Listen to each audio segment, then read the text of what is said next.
Savitri, Book 3, the Book of the Divine Mother, Canto 4, the Vision and the Boon.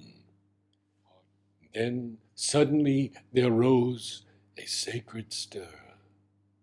Amid the lifeless silence of the void, in a solitude and an immensity, a sound came quivering like a loved footfall, heard in the listening spaces of the soul. A touch perturbed his fibers with delight. An influence had approached the mortal range. A boundless heart was near his longing heart. A mystic form enveloped his earthly shape. All at her contact broke from silence seal. Spirit and body thrilled, identified, linked in the grasp of an unspoken joy.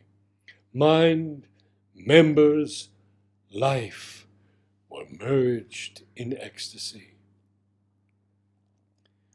Intoxicated as with nectarous rain, his nature's passioning stretches flowed to her, flashing with lightnings, mad with luminous wine.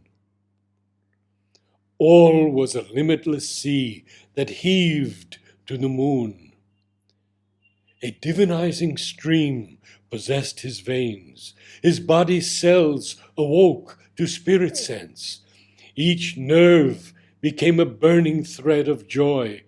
Tissue and flesh partook beatitude. A light, the dun, unplumbed, subconscious caves thrilled with the prescience of her longed-for tread, and filled with flickering crests and praying tongues, even lost in slumber, mute, inanimate.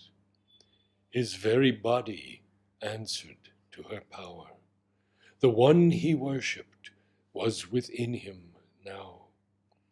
Flame pure, ethereal tressed, a mighty face appeared, and lips moved by immortal words. Lids, wisdom's leaves, drooped over rapture's orbs.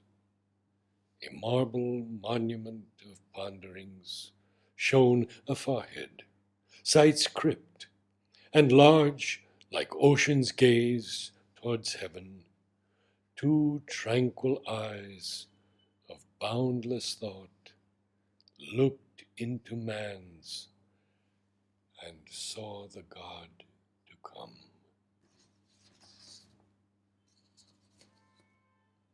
A shape was seen on threshold mind, a voice absolute and wise in the heart's chambers spoke.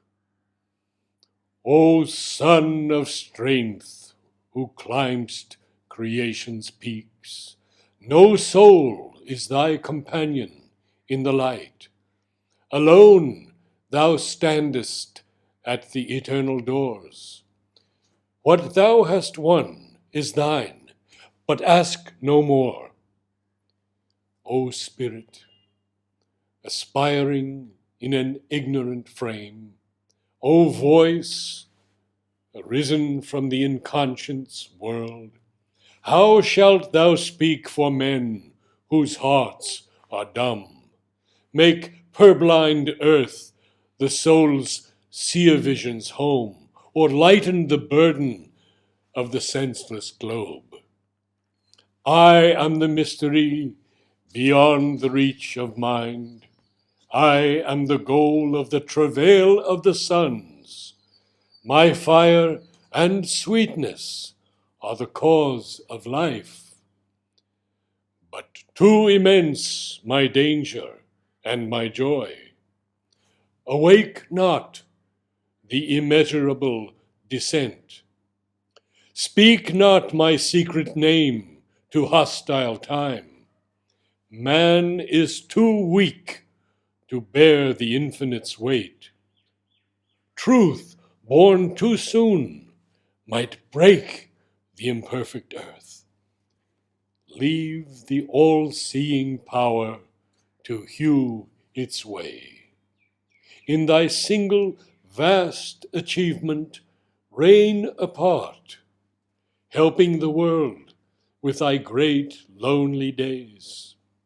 I ask thee not to merge thy heart of flame in the immobile's wide, uncaring bliss, turned from the fruitless motion of the years, deserting the fierce labor of the worlds, aloof from beings, lost in the alone. How shall thy mighty spirit brook repose, while death is still unconquered on the earth, and time a field of suffering and pain? Thy soul was born to share the laden force. Obey thy nature and fulfill thy fate. Accept the difficulty and godlike toil, for the slow-paced, omniscient purpose live. The enigma's knot is tied in humankind.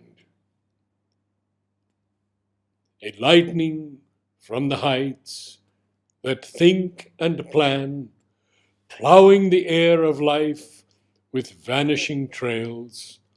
Man, soul awake in an unconscious world, aspires in vain to change the cosmic dream. Arrived from some half-luminous beyond, he is a stranger in the mindless vasts, a traveler in his oft-shifting home, amid the tread of many infinities. He has pitched a tent of life in desert space. Heaven's fixed regard beholds him from above. In the house of nature, a perturbing guest, a voyager twixt thoughts inconstant shores, a hunter of unknown and beautiful powers, a nomad of the far mysterious light. In the wide ways, a little spark of God. Against his spirit, all is in dire league. A Titan influence stops his Godward gaze. Around him hungers the unpitying void. The eternal darkness seeks him with her hands. Inscrutable energies drive him and deceive. Immense, implacable deities oppose. An inert soul and a somnambulist force have made a world estranged from life and thought. The dragon of the dark foundations keeps unalterable the law of chance and death. On his long way through time and circumstance, the gray-hued, riddling nether shadow sphinx, her dreadful paws upon the swallowing sands, awaits him, armed with the soul-slaying word. Across his path sits the dim camp of night. His day is a moment in perpetual time. He is the prey of the minutes and the hours.